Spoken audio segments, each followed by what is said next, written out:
Welcome to My Therapist is Out, an open space therapy collective podcast. We are your hub for queer and trans mental health care. Each episode, we talk with one of our open space therapists or LGBTQ community member about mental health and building community.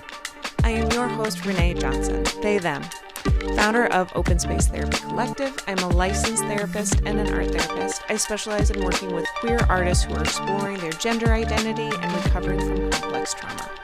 This week, we're talking with Jenny Nigro, they, them. Jenny is an associate therapist with Open Space Therapy Collective. Jenny specializes in working with queer adults and older adults who struggle to understand their identity and behaviors and who desire to gain confidence and release shame from their past experiences.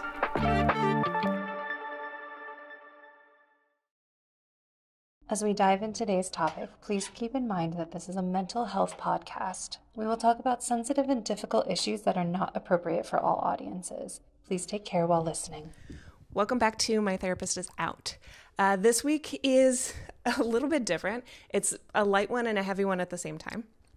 We talk about misgendering and ways to approach being misgendered, how to ask for support, how to correct people, how to blow it off if it's not even something you want to deal with. Jenny Nigro is one of our therapists who's fantastic, also an agendered person. And so the two of us really dive into some of our experiences of that, ways that we ask for support when it's really tough, ways that we make fun or tease people, when there's a correction that needs to be made, and just dive into it. I really do want to note, this is a very personal thing for each person. So there's not you have to do it this way or you can't do it that way. You got to find the right rhythm for you. And so as Jenny and I are talking, we're really talking from our personal experience and how we approach these things. And that's not going to work for everybody. So we would also really love to hear from you guys how you correct pronouns, how you introduce pronouns, when it's funny to do and when it's fun to do and when it's really tough to do. I think there's a really rich conversation in here to have with our bigger non-binary and trans community. So we'd really love to hear from you. Comment below, send us a DM at one of the socials. Always happy to get an email from you, info at Open Space Therapy Collective, and let's dive in and talk about getting misgendered. Okay, welcome to My Therapist is Out, an Open Space Therapy Collective podcast. We have our therapist, Jenny Nigro, back with us today to talk about misgendering. Hello. Hello. How are you? Doing well. Great. I'm feeling very affirmed at this moment. Ooh, that's lovely. I know. What's making you feel so affirmed? You are. Oh, yes. That's adorable. Thank you. Okay, so what about misgendering had you interested in talking about this topic? Misgendering is an interesting topic because you can kind of notice it as little or as much as, not necessarily as you want, but depending on the space you're in, depending on the people you're around, depending on how you yourself are feeling, the awareness and impact of misgendering can shift so dramatically. So I'm just interested in unpacking that a little bit. Cool. Yeah. As you're saying that, I'm realizing, this may be a more deeper topic than I thought it was going to be. But let's dive in. So what baseline for somebody who has just heard about this, maybe once on a TikTok, what is misgendering? How can it look or sound like? Misgendering can be speaking to or referring to someone with gendered language that does not align with their identity. English and a lot of other languages can be very gendered in the ways we refer to people, in the terms we use that we associate with one of two, diametrically opposed genders. Of course, all of these things are completely made up. So when you are speaking to or about someone and you use terms that are tied to a gender that does not align with who they are, that is misgendering. And it can be relatively innocuous, in just casual conversation. using like a collective term for a group of people that is specifically female, like saying ladies, like assuming that everyone's a lady. Or it can be very targeted, intentionally using the person's wrong pronouns or refusing to sort of adapt or understand or try to incorporate their pronouns into your language. Yeah, it's a big range. It's a big range. And we'll get into it, but like you're saying, there's a big difference between like a casual, accidental, ignorant misgendering and a malicious, intentional misgendering. Yeah. What is your personal experience with being misgendered as a gendered person yourself? I know this is something that you must come across all the time. What does it often look like for you? What does it feel like for you? For me, it's often very casual. Being referred to as a woman in a group of women, or someone just casually saying like, yes, ma'am, or like, thanks, girl, or like whatever, the case may be. And in those cases, I don't take, it's not personal to me, it's a phrase, it's a habit. Would they use that phrase with someone more masculine presenting? Probably not. But for me, and for like my own self-preservation, I let those wounds go. And that's, everyone's individual choice to make. Depending on who is saying it, I might call it out. I might offer an alternative word, which, we could talk later about really creative, like non-gendered words to use. It doesn't feel great, but it feels expected, which is sad. Yeah. On the other hand, when someone doesn't do that, it makes me really happy. Yeah, the big swing in the other direction is real. Yeah. Cool. And we get a lot of clients coming in wanting to talk about how to handle this, right? And we'll get into the myriad of ways of doing it, but what are you seeing for yourself or for clients, and how being misgendered so frequently, casually or intentionally, is affecting their mental health? It has a big impact on our mental health, on my mental health, on clients' mental health. Just like anything where you are constantly surrounded by sort of the inverse of how you would like to be existing. It's very stressful. It's just like those tiny little pinpricks every single day, or just feeling like you're not fully above water. It's, it's not like dramatically damaging in big ways, but it's just a very like slow, oppressive, just sad way to try to live in the world.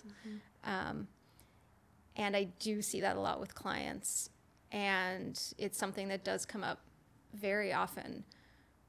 I'm feeling this way. I don't know why.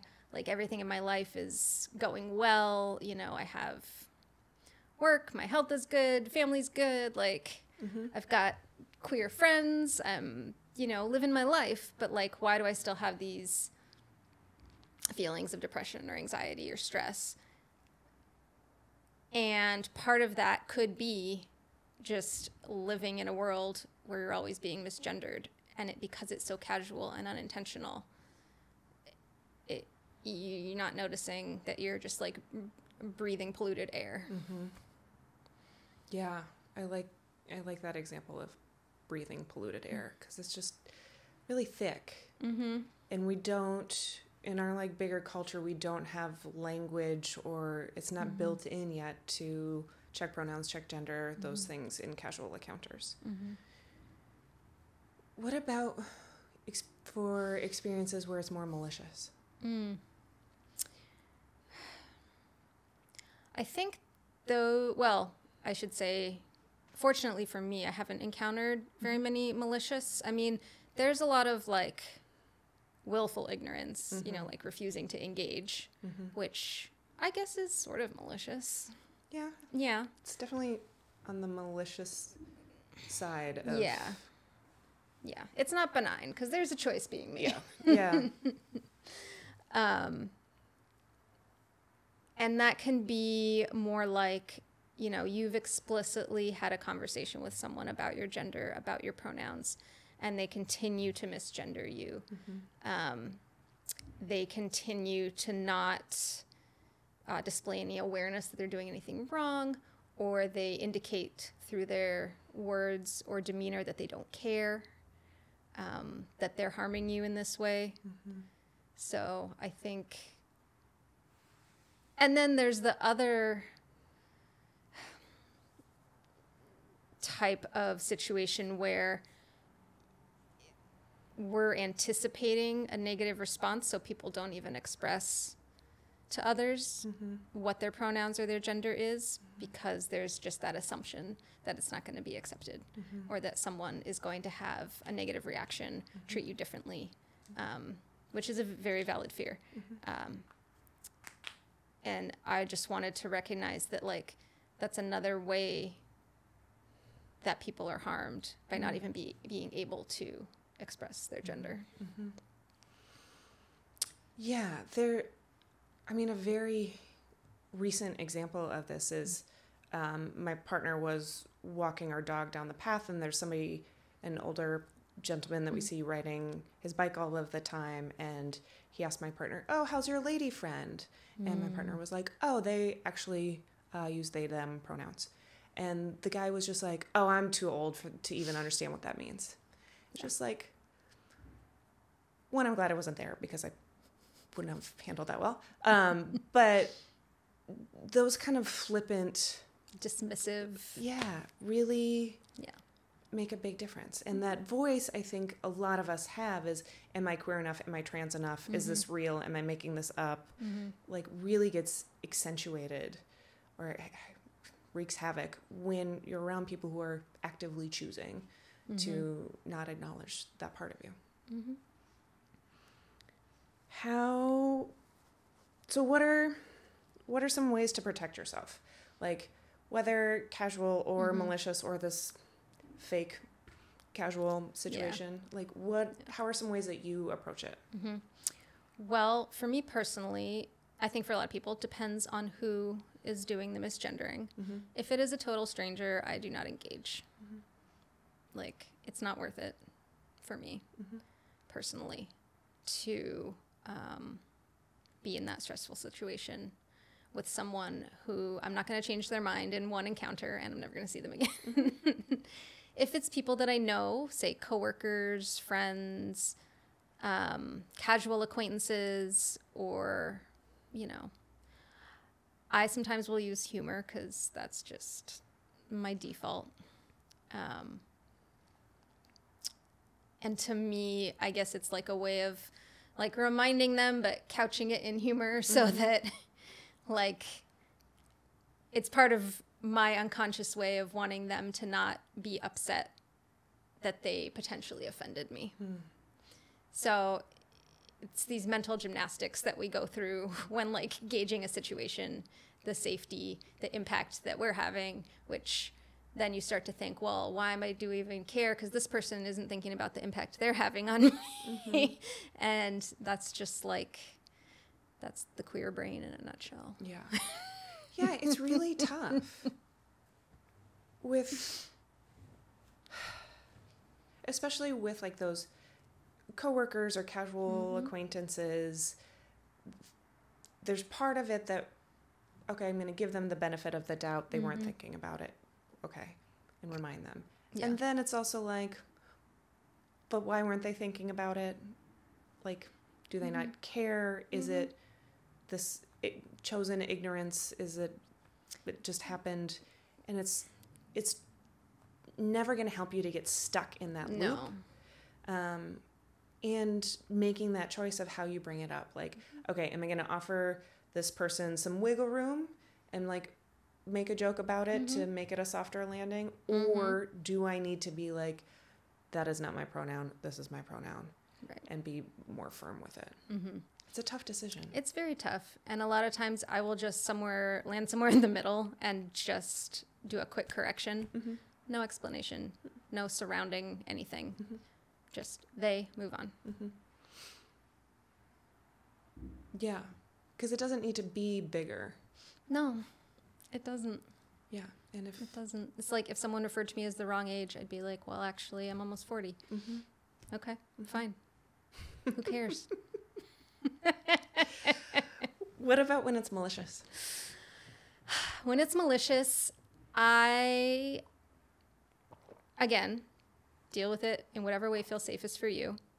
I find it safest to step away momentarily, pause, check in with myself, Is there anything, what am I feeling at this moment? Is there anything else that's influencing? What can I do to self-soothe a little bit? Because protecting yourself is always going to be the priority over correcting someone else. Protect, then correct.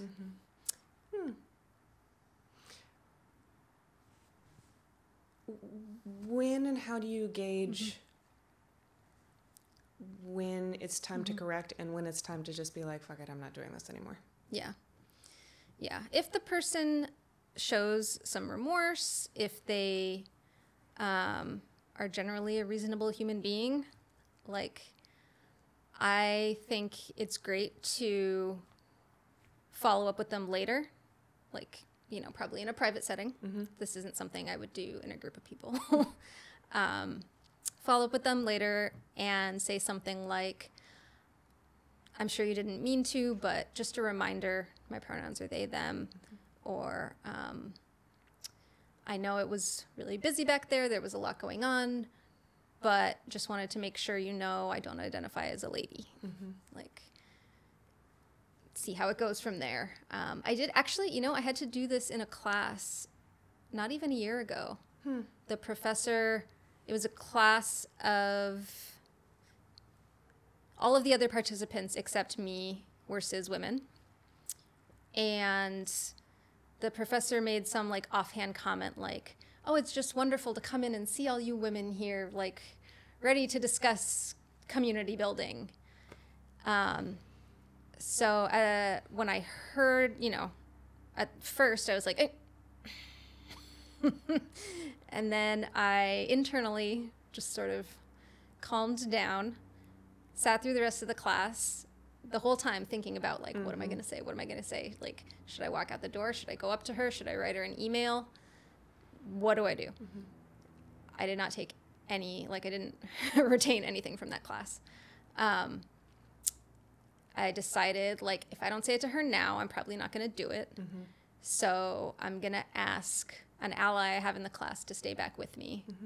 And on my way out, I just said, thank you for class. I just want to let you know that I don't identify as a woman. So it's hard for me when I hear those general comments. Her reaction was a little, it was very, oh my God, I'm so sorry. No, I didn't, oh, I would never. I was like, okay, I don't need that.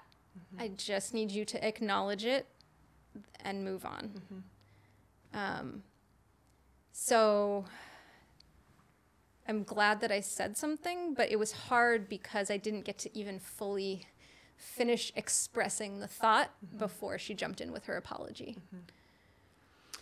I mean, I think this is an important ally moment in when you accidentally misgender somebody. I know I've done it a million times. Same. Will continue by accident. And in this scenario, your classmate is there with you being an ally, and this professor had the opportunity to do that, and both of them handled it very differently. Yes. Can you talk a little bit more about the difference in the way that your classmate versus the professor showed allyship? That is so good. Thank you for asking that. I would say that my classmate paid attention to what I needed, whereas the professor was paying attention to what she needed. My classmate, understood that I didn't need someone to jump in or say anything on my behalf. I just needed someone there next to me. Like, that's all. That's all I needed. I think sometimes, you know, in the pursuit of allyship, people can overcomplicate a little bit. 9 times out of 10, I just want to know that you're supporting me and that you're there. I don't need you to, like, well, I don't need you to, like, give a dissertation on this. And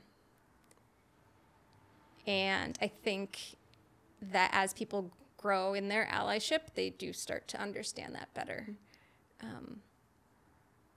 And that's always really, that feels supportive to me.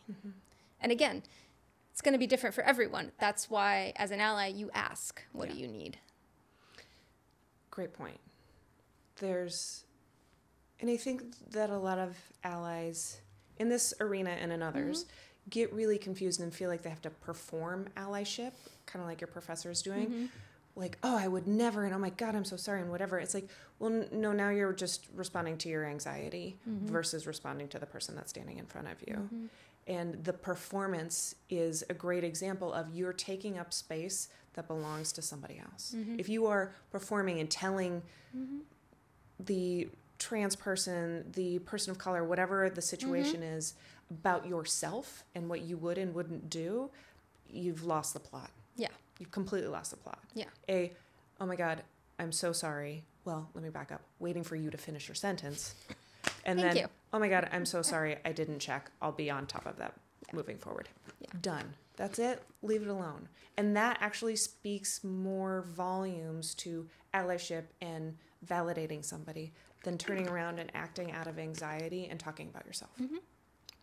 Yeah. It seems obvious, but it's not. And I'm glad you explained it. And when I do correct someone, it's like 50% for me and 50% for every other like person who's being misgendered and every other student who's going to be in your class.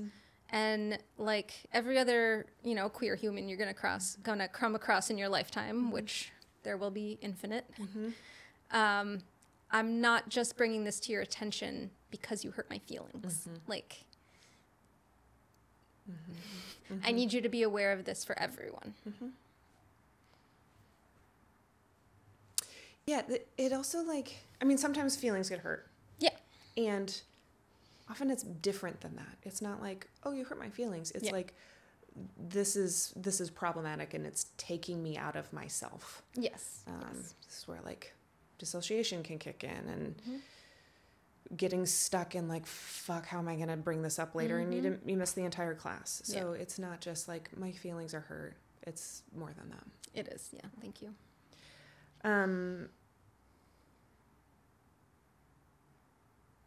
Oh, we answered that question already.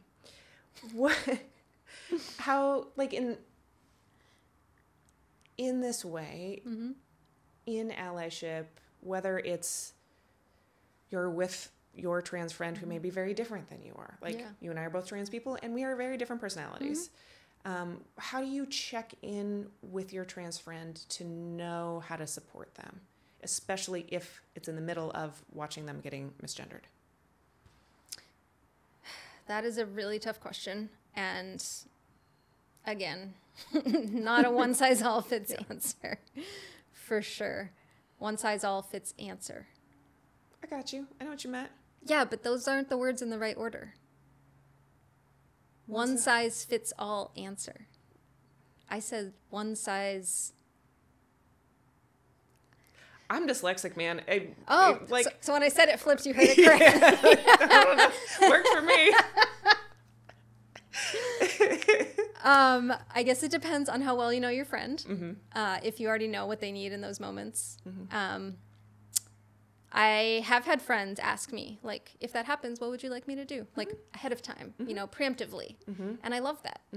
I do. Even if what I need is going to change moment to moment, I love that you asked. I love that you're thinking about it. Yep. I love that you care about me enough to want to do something. Even if what I want you to do is nothing. Yeah. That's great.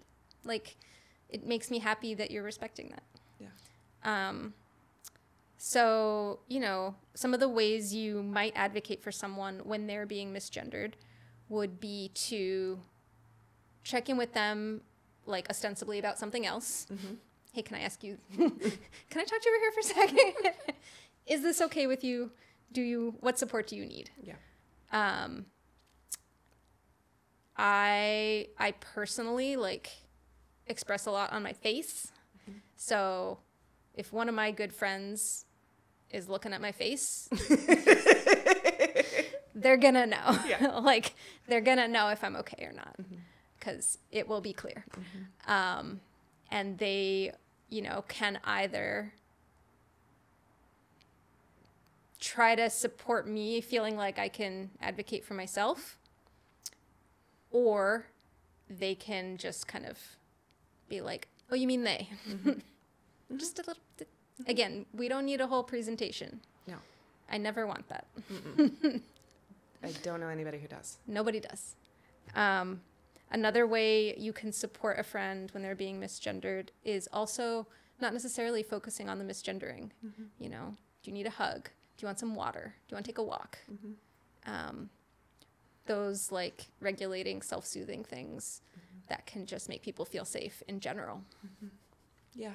So it doesn't always have to be about, you know, it doesn't always have to be about the misgendering. I mean, it's about the misgendering, but the response can just be like a simple act of care. Yeah. Yeah, because that connection and care is the base of whatever you're going to do or whatever is needed in that moment. What do you think we're missing here? What is helpful for somebody who's experiencing a lot of misgendering to keep in mind as they kind of continue down this journey? I think there's always going to be that tension between how much is it a thing where I need to build my self-care and my resources, and how much do I need to be able to push back and express and educate and support people in learning more. And that's something, you know, I think about all the time. At the end of the day, like, it's not our role to, like, you should never feel obligated to educate someone about this. But sometimes if you feel safe, it can be a great opportunity to support someone, to support someone's growth. Maybe they really just don't know. Like, maybe they really just don't know. So again, checking in with yourself in the moment. And there can also be some people find, like, visualizations helpful. So one that I like to do is just imagining, like, like a barrier between you and the person who's misgendering you. It can be constructed of anything you want. It can be like a transparent bubble. It can be a brick wall. It can be a cloud. It can be a rhinoceros, whatever. The point is, it's impenetrable from them to you. So whatever sort of intent they have is not penetrating to you. And just visualizing that helps to reinforce that there's that distance, so that when you do get misgendered, because it's still going to happen, it doesn't cut in so deeply. It's not going to necessarily, hopefully, ruin your day.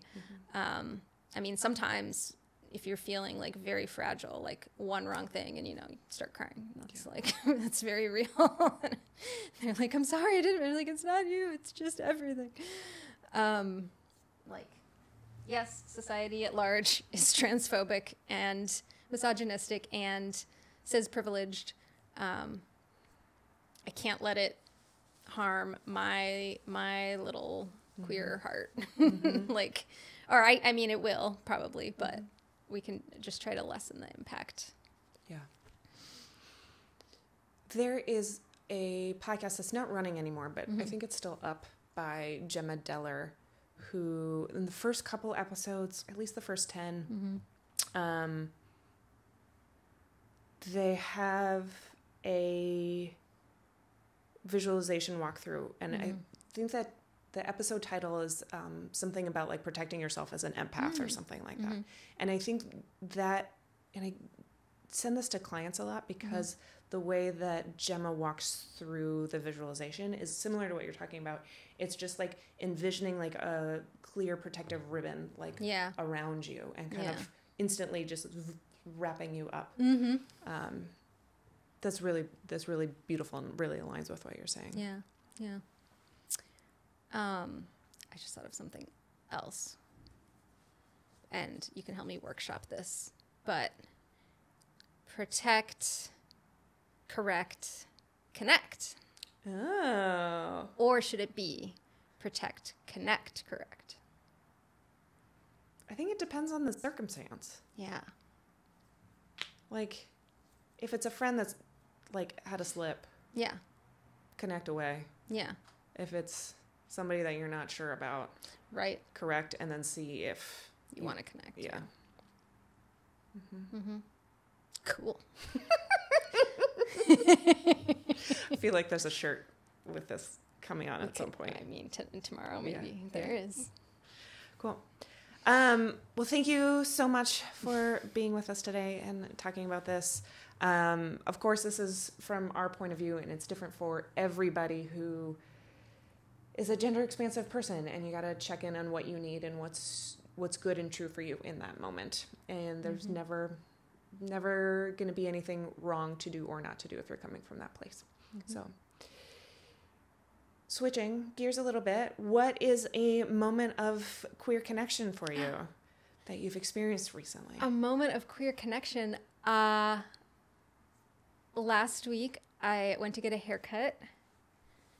Looks great. Oh, thank you. I paused so that you would say that, but you took too long. And my barber was a queer trans person, and I didn't have to explain too much what I wanted.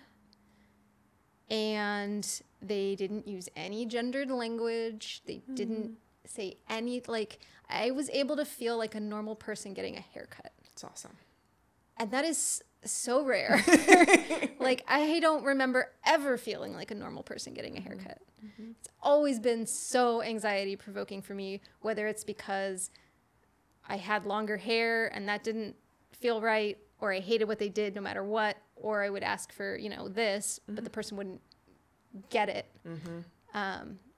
And not only did I have a really affirming experience and connection with my queer barber, they charged me less than what the listed price was. And I was like, yes, this is nice. So it felt really good. That's really sweet. Yeah. Awesome. Well, thank you so much for joining us today. We will be back in 2 weeks. You can always find us at openspacetherapycollective.com on all of the socials, and at our website at openspacetherapycollective.com, which I just repeated again. See you in 2 weeks. Thanks for joining us. If you're in California and looking for a therapist, visit our website at openspacetherapycollective.com and book a free intro call with one of our therapists. If you're enjoying My Therapist Is Out, please rate, review, and follow us on Spotify, Apple Podcasts, and YouTube. My Therapist Is Out is an Open Space Therapy Collective podcast. Our therapists are Renae Johnson, Kristen Crow, Debbie White, Jenny Nigro, and Tara Friedman. Our podcast editing is done by Smash and Grab Studio. We'd love to hear from you about today's topic, so you can email us at info@openspacetherapycollective.com. You can find us on TikTok and Instagram at My Therapist Is Out and Open Space Therapy Collective. Thanks for listening.